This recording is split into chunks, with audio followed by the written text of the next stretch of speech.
The roots of gold-faded family are in the manuscript collection MSS 084, housed at History, Colorado.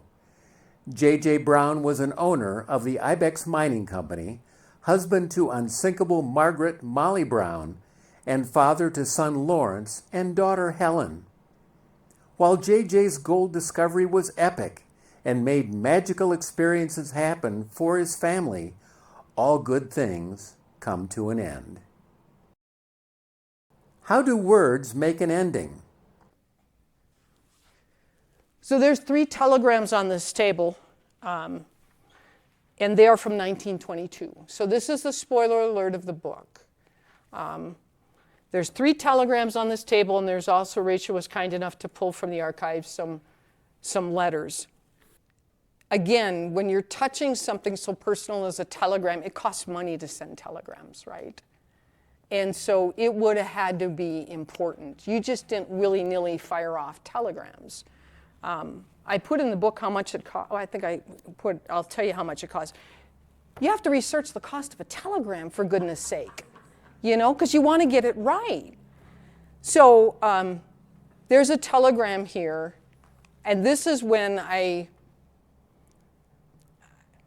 got sad when I saw these telegrams. And it was later on. There's a box 4A that holds most of the correspondence of the family, and these telegrams were in there. And this is where you have the ending of your book and you didn't know it, is when you get to the telegrams and you realize you can just talk about the gold and you can talk about the kids, but really, how do we end our lives? How do our lives end? And there's good endings and bad endings.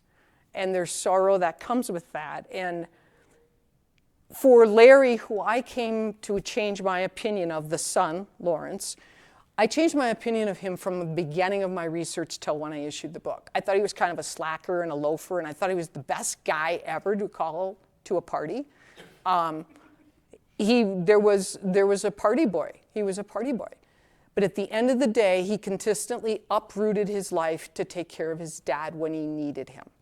And I think that was really a powerful thing to switch my feelings about the son. And I wouldn't have gotten there had I not researched how Lawrence really felt about the end of his father's life. So I go through this the first telegram, and I'll read it, and then I'll read what I wrote.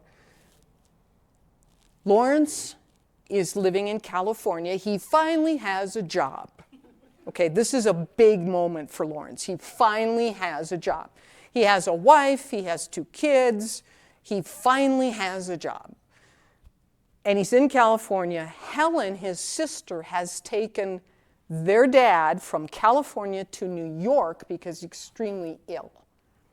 And she, by the way, has lived in California for 8 months and says, Dad, I've had it. I have had it. I am going back. She's got 2 kids in New York. She wants to get back and be a mom. So she has taken JJ on his farewell tour through Denver, Brown Palace Hotel, and now they're in New York. And so she's taking care of her brother, or she's taking care of their father. And this is all in piecing together all these documents in MSS 084. So she tells her brother in a letter, Dad's doing great. He's improving. Life is good. I wish he'd get up and walk more. He kind of can be crotchety at times too. He's a little obstinate, that Irish obstinance. So anyway, Lawrence is sitting in California, and he gets this telegram from his sister. Father taken sudden turn for worse. Present doctor gives him weak at most. Do not know what to believe, but he is in bad condition, at times incoherent and rambling. Think you had better come immediately. Has all come as surprise and blow to us today. So you're Lawrence. You do have a job, but you're kind of broke. What do you do in 1922? What do? You scramble together the funds, And how do you get from California to New York? By train. You're broke, you're in California, your sister says come right away. What do? You get on that train, okay? So Lawrence gets on that train in California. He starts his journey.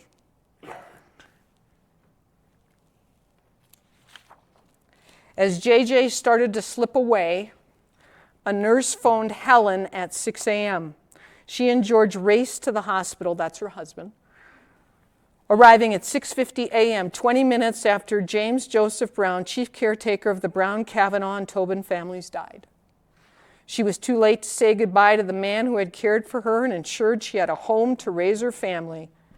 Holding each other, the Benzingers left the hospital and stopped at a Western Union office. At 7:54, they stopped at the Western Union office because the telegrams are here. And we know that Helen sent her brother 2 telegrams because both of these are in folder 30 of box 4A. Okay? Helen had much to recall in her grief as she composed a telegram to her brother. The operator, whose primary job was communicating train orders, needed to know the recipient's name, the train number, the direction of travel, car number, before he could determine where to send the cable. Scanning railroad timetables, Helen and George, with help, calculated where Lawrence was en route to Chicago. Taught by her father how to send economical telegrams, Helen wasted no words. She spent about 70 cents on the text to her brother, omitting any punctuation to save cost. Lawrence had begun his 3rd morning after his 3rd night aboard the Missionary. While he had found the money to pay for his train ticket, he did not have enough funds for a sleeper car. He ate breakfast while passing Kansas City, Missouri.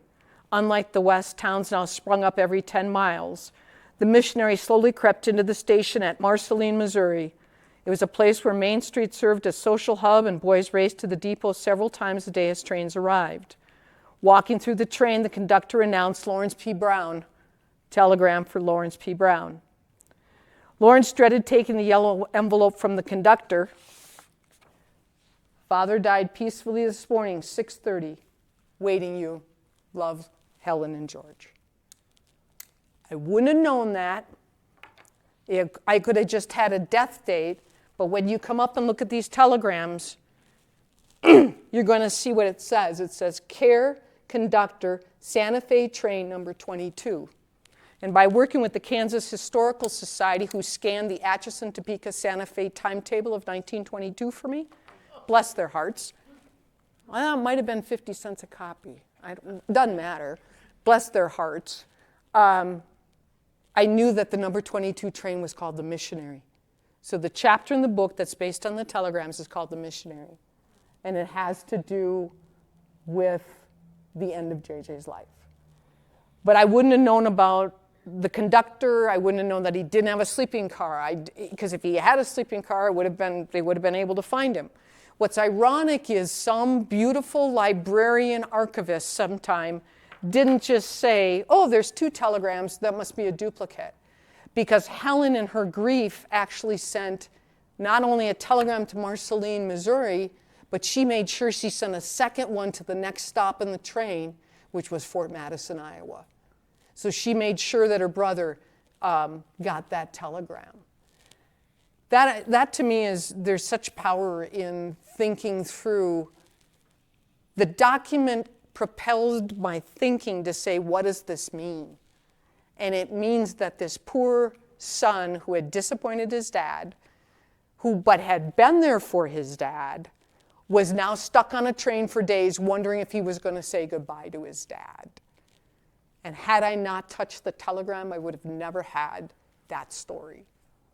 So I could have taken just the books from other people and pieced together a little pamphlet.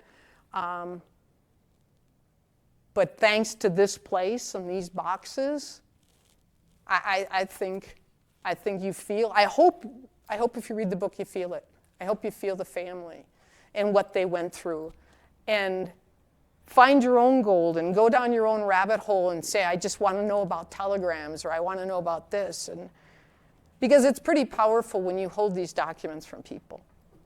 and you have these letters, and people have sloping handwriting, or they write like this when they're mad, or they use salty language like D, N instead of, and so you get a real feel for people that you don't get from just reading a book. And that's the beauty of writing nonfiction is you have something to start with. Even if you have only dead people, you can have living documents because these documents are alive because they tell a story. So I encourage you to come up and look at the Telegram. More questions? Because, yes? When the boxes were all dropped off, 59, 57. 57, did the family want them to remain sealed? Yes. The family requested that they stay sealed until January 6th of 1976. And I think that was respectful. Because when the great-grandson tells you there were things in there that were painful to read, I could imagine in 1976, Helen had only been gone 6 years at that time. She died within just months before the decision was made to turn the house over and turn it into a museum. Months, yeah. But her children were alive, and so there was a lot of descendants alive. From a mining, I wish I understood mining, and if somebody has a friend who understands Leadville mining, my goodness, the documents that are just in those folders of ore records. There are files of ore records. Well, I went down enough rabbit holes. I don't need to calculate out how much ore there was. I calculated the money. But there's just so much in the collection. And the fun of it is this isn't the only manuscript collection here. So there's some super cool collections here that you never know when that next book is going to come up. Just for the joy of being here in this space, I guess.